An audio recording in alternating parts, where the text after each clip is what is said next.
Today, we are going to make some grass. No, I'm not in Colorado, so it's not going to be that kind of grass. It's our techniques that are so simple and sensible, your models will practically build themselves.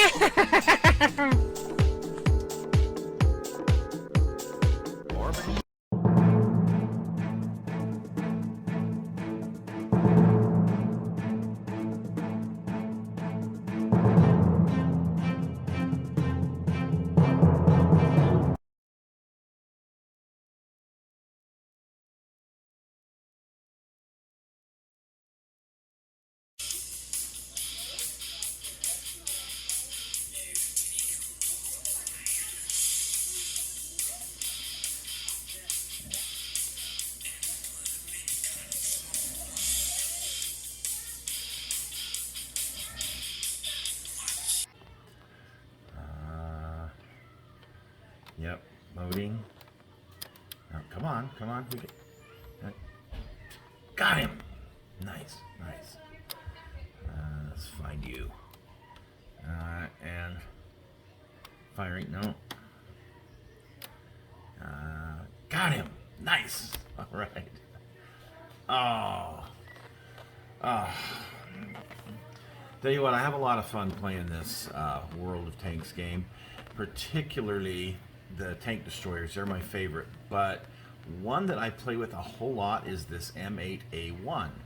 And today we're going to look at a kit from Tamiya of the M8, which is what I'm going to be building as a, well, it's going to be a Pacific version eventually, but I do have the option of making this tank destroyer, which would be kind of fun. So let's take a look at the kit and kind of review it for you in case you guys ever want to get one of these M8s, and well, we'll go from there. So here is our kit of the M8. It was originally released in 1979 with just the single figure standing out front, and this particular reiteration of the kit was released in 2010. This is where they've added some parts, which is the awaiting orders set, which is supposed to be 3 figures. So here's the other side of the box. You can see some of the markings, how it's supposed to look. Now this comes with 3 sets of markings, and we'll talk about those in just a minute, all for European vehicles.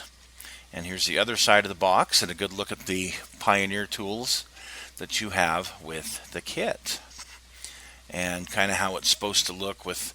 Now notice in the picture, 2 guys sitting down, 1 standing up, and we'll talk about it in a minute. So it comes with 2 instruction sheets. This one that is in English and German, which is interesting, and another instruction sheet that is the same, except for it's all in Japanese.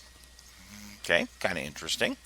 So looking at it, your first few steps on doing the suspension, getting the gun put together, the turret put together. There's plenty of little parts and pieces here.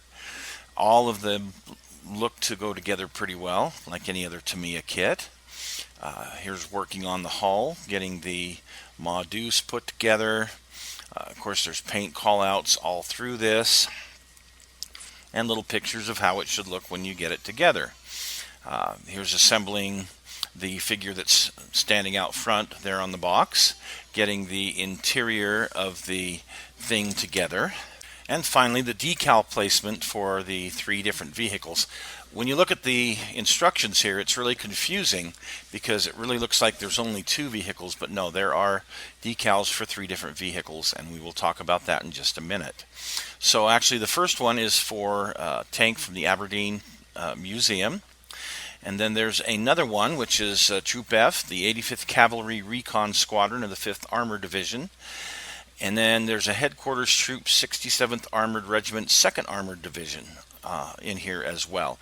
These are all either museum tanks or European.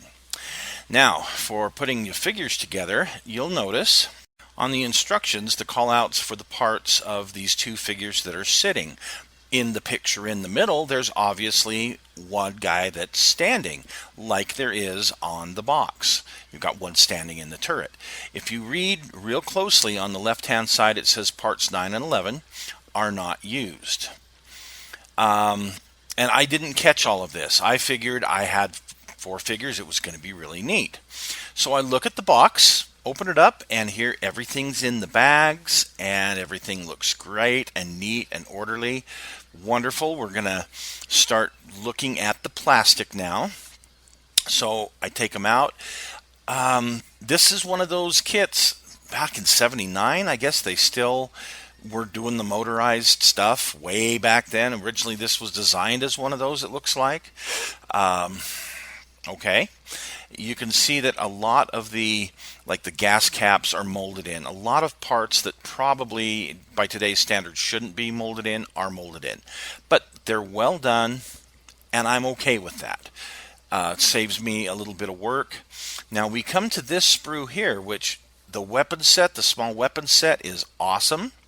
The figures, why are there 2 big empty areas here? And there's an extra set of arms, parts number 9 and 11. Huh. Okay. Is it missing? No, it's got only 2 heads and 2 bodies, so it doesn't look like they're missing any figures, but okay. There's something definitely wrong here, but I still haven't caught on completely yet. So I'm going to go back and I'm going to look through these bags again, and I'm going to look at the bottom of the box just in case. The box was sealed when I got it, and no, you can see everything's in the bags the way that they should be.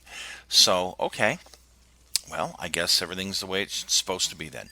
Continuing on, we look at sprue A. This has your Modus and a bunch of the Pioneer tools and other parts of the hull. The headlights, grab handles, tow hitch, all of those kind of things. All very well molded. Of course, a lot of these parts will have a seam right down the middle that you got to knock off, but that's pretty typical, especially with these Tamiya kits. Here's your suspension, and of course, same kind of deal here. A little bit of cleanup on the just very slight edge that's mold line on these. And here is the interior and the floor of the tank. I think it's done well, and it looks good to me. The quality of the moldings are all very good. The details all very good. The shells are all very good. The commander figure, here's the one that was standing out front with his one hand on his hip kind of thing, the other one holding a pair of binoculars. Okay, this is the original figure that came in the kit way back in the day in '79. So I've only got 3 figures total? Wait a minute, I thought there was supposed to be the one standing up in the... I guess not. Thanks, Tamiya, for taking the time to remove that figure from the set. I really feel gypped. Man, no wonder I don't like Tamiya kits. Anyway, so here's the tracks, and they're the rubber band tracks. Sometimes you can get Tamiya glue to glue these together. Other times you have to heat up the end of a knife and smash, the tabs down thing. So I've got to decide if I'm going to build it as part of my Pacific collection.